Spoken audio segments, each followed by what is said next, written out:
উদগনিমূলক মন্তব্য নকৰিব যদি হে উদগনিমূলক মন্তব্য কৰে তেতিয়াহলে ভয়ংকৰ পৰিণাম হ'ব এই সকিয়নি প্ৰদান কৰিছে আহোমৰ এটা সংগঠনৰ নেতৃত্বই যাৰ বাবে এতিয়া প্ৰতিক্ৰিয়াৰ সৃষ্টি হৈছে মিয়াসকলক উদ্দেশ্যি এই সকিয়নি প্ৰদান কৰিছে আগন্তুক সময়ত যদি কিবা কাৰণত পুনৰ উচ্চতনিমূলক মন্তব্য কৰে তেতিয়াহলে ভয়ংকৰ পৰিণাম হ'ব বুলি মন্তব্য কৰিছে এই মুহূৰ্তত ডাঙৰ খবৰ আহিছে আমাৰ হাতত আহি পৰিছে এক ডাঙৰ খবৰ কাৰণ এবাৰ মিয়াসকলক উদ্দেশ্যি আহোম গণমঞ্চ নামৰ এটা সংগঠনে আহোম জাতীয় গণমঞ্চ নামৰ এটা সংগঠনৰ নেতৃত্বই হুংকাৰ দিছে সকিয়নি দিছে যদি আগন্তুক সময়ত কিবা কাৰণত উদ্দেশ্য প্ৰণোদিত বা উচ্চতনিমূলক মন্তব্য কৰে তেতিয়াহলে মিয়াসকল সাৱধান তেওঁলোকক খেদা হ'ব তেওঁলোকৰ বিৰুদ্ধে বিহিত ব্যৱস্থা লোৱা হ'ব এই মন্তব্য কৰিছে ঢিঙৰ নাৰকীয় কাণ্ডৰ পাছত উজনি অসমত আৰম্ভ হৈছিল মিয়া খেদাৰ আন্দোলন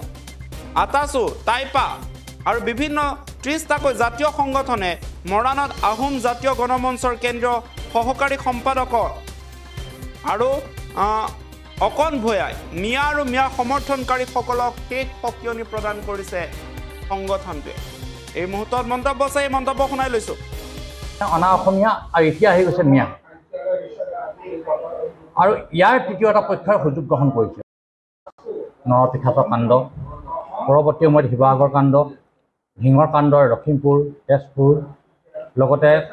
আজি দুদিন আগত মৰাণৰ খোৱাঙতো ধৰ্ষণৰ নিচিনা ঘটনা সংঘটিত হৈ গৈছে গতিকে ধৰ্ষণকাৰী প্ৰথম কথা কোনো ধৰ্ম নাই কোনো সম্প্ৰদায় নাই কোনো জাতি নাই কোনো জনগোষ্ঠী নাই এই পিশাচবিলাকক পোনপটীয়াকৈ চিৰিয়াখানাত মেলি দিব লাগে যাতে এই জন্তুবিলাকে তেওঁলোকক ভক্ষণ কৰে এই কথাটো স্পষ্ট কাৰণ তেওঁলোকে নাৰী নিৰ্যাতনেই হওক নাৰীক ধৰ্ষণেই হওক বা ধৰ্ষণ কৰি কৰা হত্যা কেতিয়াও মানি ল'ব নোৱাৰি তেওঁলোকৰ শাস্তিটো কিন্তু উপযুক্ত হ'ব লাগে এনেকুৱা ধৰণৰ শাস্তি নহয় যে তেওঁলোকে এনেকুৱা ধৰণৰ শাস্তি পাব লাগে যে চিৰিয়াখানাত যিটো মেলি দিয়া কথা কৈছোঁ তেওঁলোকৰ জন্তুৰ আগত ডাইৰেক্ট তেওঁলোকক খাবলৈ দিব লাগে দ্বিতীয় কথা আহি গ'ল এখন যুদ্ধ চলি আছে অসমীয়া অনা অসমীয়া আৰু এতিয়া আহি গৈছে মিয়া আৰু ইয়াৰ তৃতীয় এটা পক্ষৰ সুযোগ গ্ৰহণ কৰিছে আমি স্পষ্ট মত মিয়া বা অনা অসমীয়া যিবিলাক আছে আমি সম্পূৰ্ণ তেওঁলোকে যেতিয়া ফলগিৰিৰ যি অধিকাৰ ফলগিৰিৰ যিখিনি প্ৰাপ্যৰ সেই প্ৰাপ্যত তেওঁলোকে যেতিয়া মাত নামাতিব বা যিখিনি তেওঁলোকে প্ৰতিবাদ কৰিব লাগে প্ৰতিবাদ নকৰিব তাৰ বিৰুদ্ধেহে এটা আন্দোলন হৈছিলে এতিয়া মিয়া বুলি যি ২২টা বা ২৩টা ধৰ্ষণ হৈছে তাত জাতি বৰ্ণ ভাষা ধৰ্ম নিৰ্বিশেষে বহু লোক জড়িত আছে গৰিষ্ঠ সংখ্যক মিয়া লোক আছে গতিকে এই কথাক আমি মিয়া লোকসকলক আমি ধিক্কাৰ আৰু গৰিহণা দিছোঁ যিজন বিধায়ক আব্দুল ৰছিদ খান তেখেতক আমি ধিক্কাৰ দিছোঁ এজন জনপ্ৰতিনিধি হৈ পিনে তেওঁ যি ধৰণৰ মন্তব্য দিছে আৰু কিবা মিয়া জাতীয় পৰিষদে যিধৰণে প্ৰত্যাহ্বান জনাইছে সেই প্ৰত্যাহ্বান আমি উজনি অসমৰ মানে আমি গ্ৰহণ কৰিছোঁ তেওঁলোকে যদি পাৰে উজনি অসম বা মৰাণত তেওঁলোকে ভৰি দি চাওক আব্দুল ৰছিদ খানেই হওক বা সেই সকনি প্ৰদান কৰা সেই সংগঠন মিয়া সংগঠনটোৱেই হওক ইতিমধ্যে আমি কালি দেওবাৰ বজাৰত আমাৰ যিসকল খাৰুপেটীয়া বেপাৰী আহে তেওঁলোকক আমি অহা দেওবাৰ নাহিবৰ কাৰণে আমি তেওঁলোকক স্পষ্ট কৰিছোঁ তাত গৈ পিনে আমি তেওঁলোকক ভালদৰে বুজাইছোঁ মানুহ হিচাপে বুজাইছোঁ যে আপোনালোক ইয়াত আৰু আহিব নালাগে যেতিয়ালৈকে অসমত এটা সুস্থ সামাজিক বাতাবৰণ এটা সুস্থ পৰিৱেশ ঘূৰি নাহে আৰু দ্বিতীয়তে মই ৰাইজক আহ্বান জনাম বা দল সংগঠনৰো আহ্বান থাকিব যে শিৱসাগৰ যিটো কাণ্ড হৈ গৈছিলে তাত যিটো কাণ্ড কৰিছিলে যিজন বণিক গোষ্ঠীয়ে সেই সময়ত যিবিলাক দল সংগঠন আছিলে অনা অসমীয়া তেওঁলোকে কিন্তু শিৱসাগৰ ঘটনাটোত প্ৰতিবাদ কৰা নগ'ল দেখা নগ'ল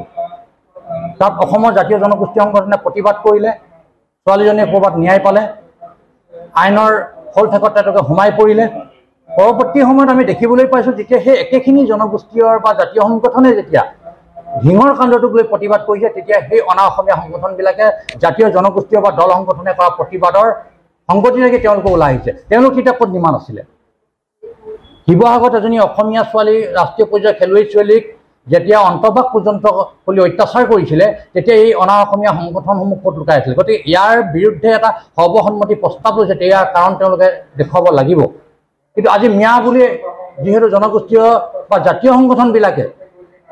প্ৰতিবাদ কৰিছে তাত কিন্তু সেই শিৱসাগৰত মাত নমতাৰ এই অনা অসমীয়া সংগঠনবিলাক আমি ওলাই অহা দেখিছোঁ জয় শ্ৰীৰাম ধ্বনি দি তেওঁলোকে ৰাজপথলৈ ওলাইছে এই কথা কিন্তু কেতিয়াও মানি লোৱা নহ'ব এই কথাটো আপোনালোকৰ সংবাদ মাধ্যমৰ যোগেদি স্পষ্ট কৰিছে তেওঁলোকে প্ৰথম কাৰণ দেখুৱাব লাগিব গতিকে শিৱসাগৰ কাণ্ডই হওক কলিকতা কাণ্ডই হওক ঢিঙৰ কাণ্ডই হওক আমি যিকোনো কাণ্ডৰ তেনেকুৱা ধৰ্ষণ কাৰ্যক আমি কেতিয়াও গ্ৰহণ কৰা নাই জাতীয় জনগোষ্ঠী সংগঠনে আৰু জাতীয় জনগোষ্ঠী সংগঠনে প্ৰতিবাদ কৰি থৈ গৈছে সেইসকল ব্যক্তি আমি নিষিদ্ধ কৰিছোঁ আব্দুল ৰছিদ খানেই হওক বা মিয়াৰ যি জাতীয় পৰিষদে জাতীয় সংগ্ৰামী যি সংগঠন আছে তেওঁলোকক আমি নিষিদ্ধ কৰিছোঁ লগে লগে এই কথাটোও থাকিব শিৱসাগৰ ঘটনাত যিবিলাক সংগঠনে মাত নামাতিলে তেওঁলোকে কিন্তু এতিয়া মাত মাতি দেখুৱালে কিন্তু নহ'ব তেওঁলোকে কিন্তু প্ৰকৃত অসমীয়া থলগিৰ যি অধিকাৰ যিহেতু তেওঁলোকে মাত নামাতিলে এতিয়া মাত মাতি ইয়াৰ দায়িত্ব জাতীয় জনগোষ্ঠী সংগঠনে লৈছে লৈ যাব পৰৱৰ্তী সময়ত দেখা যাব কিন্তু বৰ্তমান জাতীয় জনগোষ্ঠী সংগঠনে কৰি থকা যিবিলাক প্ৰতিবাদ ন্যায় খেদা যি আন্দোলন এই আন্দোলনটো কিন্তু জাতীয় জনগোষ্ঠী সংগঠনে কৰিব কাৰণ তেওঁলোকে তাত সোমাই কোনো অনাকাংক্ষিত ঘটনা সংঘটিত হ'ব পাৰে তেতিয়া কিন্তু দায়বদ্ধ জাতীয় জনগোষ্ঠী সংগঠন হ'ব কিন্তু কৰিব তেওঁলোকৰ নিচিনা ব্যক্তিয়ে এই কথাটোৱে মোৰ আহ্বান থাকিব আৰু আপোনালোকৰ সংবাদ মাধ্যমত সেইসকল ব্যক্তিক আমি জনাই দিব বিচাৰিছোঁ বৰ্তমান পৰ্যায়ত অসমৰ জাতীয় জনগোষ্ঠী সংগঠনে এই প্ৰতিবাদ কৰি আছে কলিকতা কাণ্ডই হওক ঢিঙৰ কাণ্ডই হওক শিৱসাগৰ কাণ্ডই হওক নগাঁও কাণ্ডই হওক খোৱাঙৰ কাণ্ডই হওক মৰাণ খোৱাঙৰ কাণ্ডই হওক প্ৰতিবাদ কৰি আছে যিকোনো খবৰৰ বাবে যোগাযোগ কৰক 7099017330 অথবা 7099017990